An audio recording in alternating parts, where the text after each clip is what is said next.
Why hello everybody, Spencer here, also known as Lego Dude 11, and in today's video, this is my Doctor Who Series 14, Season 1, I don't know, spoiler review. So without further ado, let's discuss.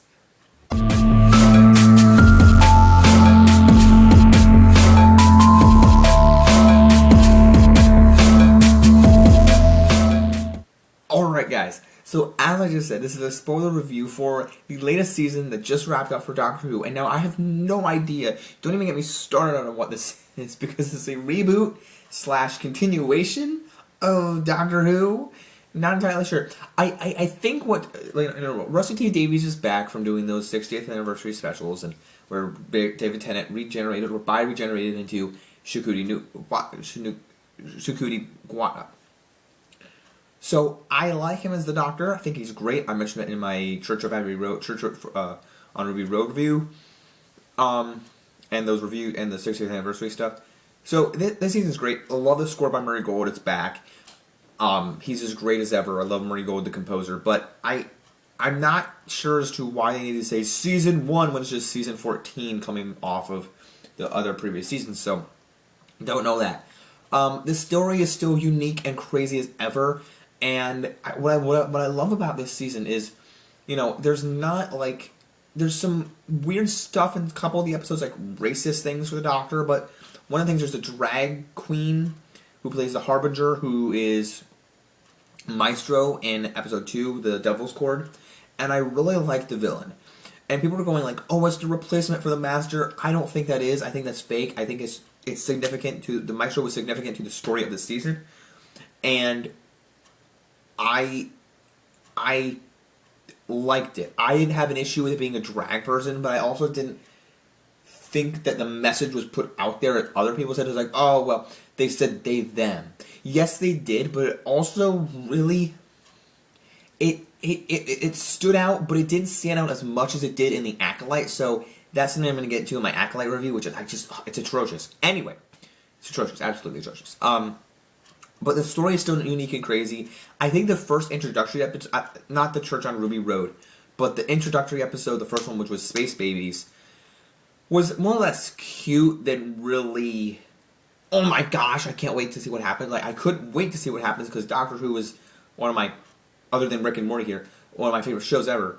It just is, it's great and clever in my own sense. And one of my best friend, Michael, I'm kind of wondering like how he is going to feel about this. I'm wondering how I can have him over and we can watch like the first episode together, because we watched the episodes and he wasn't crazy about the bi-regeneration, so I'm wondering about how he'll respond to the season.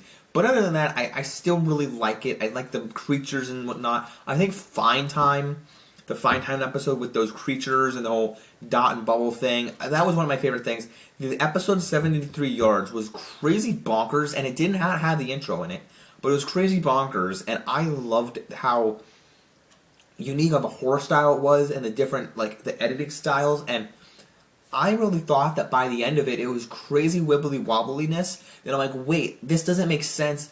And then by the end of the season, it all makes sense. And that's one of the things that this season does really well, is ties all the episodes in together. And I feel like that other Doctor Who seasons kind of do that, like the episodes like Parting of the Ways with the Bad Wolf stuff, season 4 with Donna Noble and the Dr. Donna, and tying the whole season kind of together. Or, Martha Jones kind of stuff, or Amy Pond kind of having her own arc, The Girl Who Waited.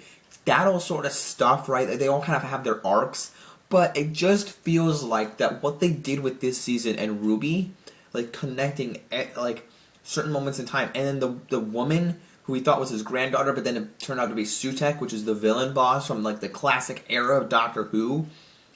And funny enough, it's not the first time they've done this. I mean, they did it with the Toymaker in the 60th anniversary special, fighting David Tennant. Like, it was like when the first Doctor back in the original Doctor Who fought the Toymaker, and they brought it back for David Tennant in the 60th anniversary specials, and then they brought Sutekh, who was this classic era villain, and I'm like, whoa.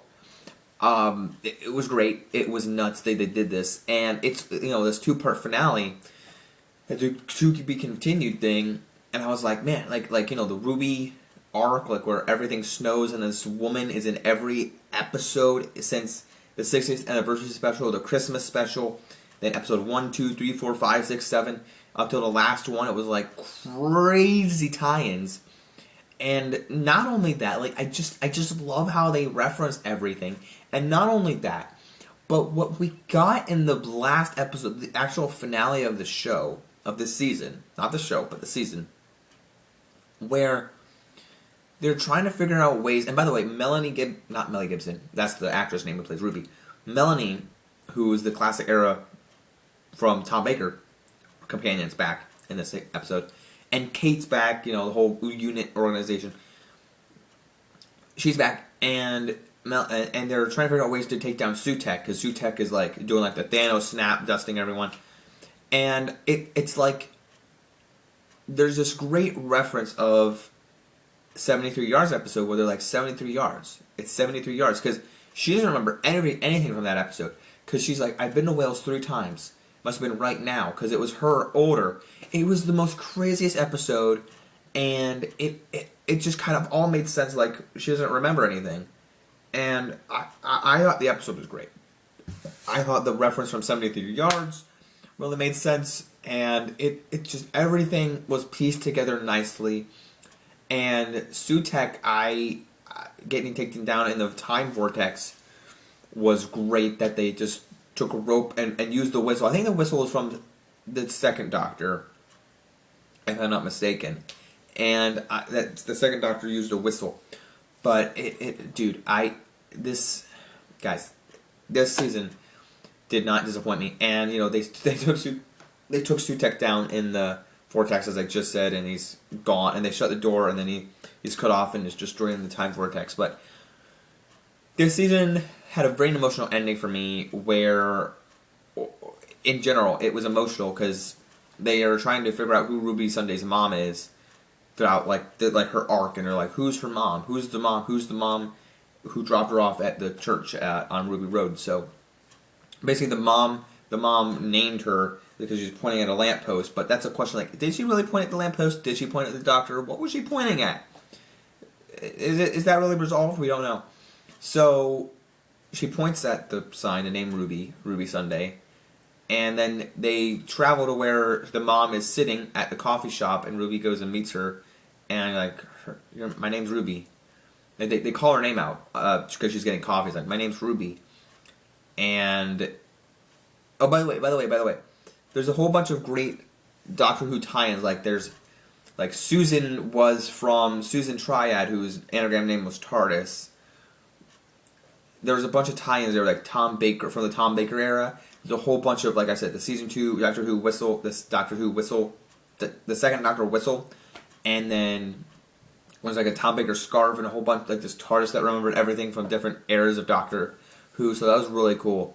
And the Rogue episode, by the way, I love the Rogue episode where it was like Bridgerton.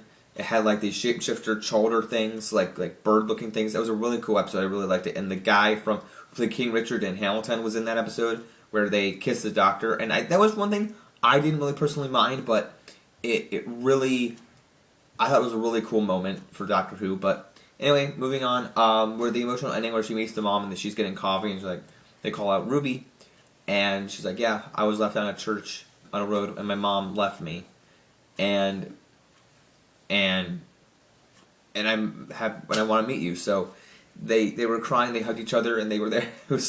I actually got a little emotional. I didn't cry, but I was like, this is really emotional. And I'm like, I haven't seen a Doctor Who emotional moment in a while like this. So maybe from the Doctor, because the Doctor has some emotional beats. But I was like, this is really emotional for a companion in this arc and stuff. I really liked it. By the way, before I move on to my last note, I have to say that the Doctor, Ncuti, had a lot, had good moments, had great physical acting moments. And this one in particular was in the Fine Time episode, Dot and Bubble, where he's just screaming at the people like, I can save your lives. And he's like, ah, and he just screams out, and he's like looking at them as they sail away, and he's like, the moment there, on the look on his face, like, I could help you. Why can't you just come with me? Was great. And not only that, in the ending episode, the finale, Empire of Death, where he goes, the whole world, like, I can't do anything anymore. I can't save you. Like, the world's gone, and everything's just dusting. And he just screams out, like, you just see the TARDIS floating in space, and he just screams out because in distress. It was so good. Great acting from him. Great acting all around from the new Doctor, Ncuti. And the season was awesome. I can't wait for the future. You know, she reconnects with her mom. They defeat Sutekh. But we see Mrs. Flood again. Mrs. Flood is a weird character because I thought she was going to be the one who actually created the villain. I thought she was going to be some dark, mysterious character. She still is a mysterious character. I want to know who she is. But it happened to be Susan Triad, this woman who, in everything, I thought the story was crazy. Like, I liked it a lot. But who is Mrs. Flood? Because at the end she goes, well, that's the end of our story for Ruby, the church on Ruby Road. But what happened to that mysterious traveler in the box? His story ends in absolute terror. Night night. I'm like, what? So I want to know a little bit more about her and what's going on with her story and how she ties into the story and all that fun stuff. But my rating for this season is going to be a little bit more generous than I'm sure some others. I gotta see after this video. I gotta see what the rating is on Rotten Tomatoes. But my rating is going to be an 8 out of 10. It only because, and I'm a big Doctor Who fan. It's an 8 out of 10 for me. The reason it's 8 out of 10 is because I wish it would be a little bit higher. I give it a little bit of a higher rating if there were A, more episodes, B, just a little bit better writing. I think it could have been a little better. But overall, man, I am just a big, massive fan for Doctor Who. I got a lot of love out of it. And for what it's worth, the Beatles episode, The Devil's Chord, was just very fun. Very fun. And there's always a twist at the end, guys. Susan Twist. That was the reference to her. But I was like, I loved it. I liked the Beatles. I mean, I grew up on the Beatles with listening to my parents, and I like the music, so I liked that episode. And everything in between, it was all fun. It was all fun. I just love Doctor Who, so I get a kick out of it. Let me know what you thought if you did watch any of this season of Doctor Who. Let me know what you thought in the comments below. If you haven't yet, if you're just mad because you don't like what happened to Doctor Who, I understand. But I'd say give it a chance. Yeah, that's what I'm going to say. Don't forget to leave a like, subscribe, follow me at Boba Fett Jedi Master. Link is down below. Stay tuned because I have a big update coming soon next week, actually. Next week, stay tuned for big updates coming to the channel. And after that big update, I will have something else coming. Stay tuned for more reviews. Anyway, big stuff coming. Like Despicable Me 4, Deadpool 3, Twisters, also coming later soon. So don't forget to stay tuned for what's coming up on the channel. Don't forget to leave a like, subscribe, follow me. Don't forget to keep calm and play Lego. Peace out, everyone. Bye.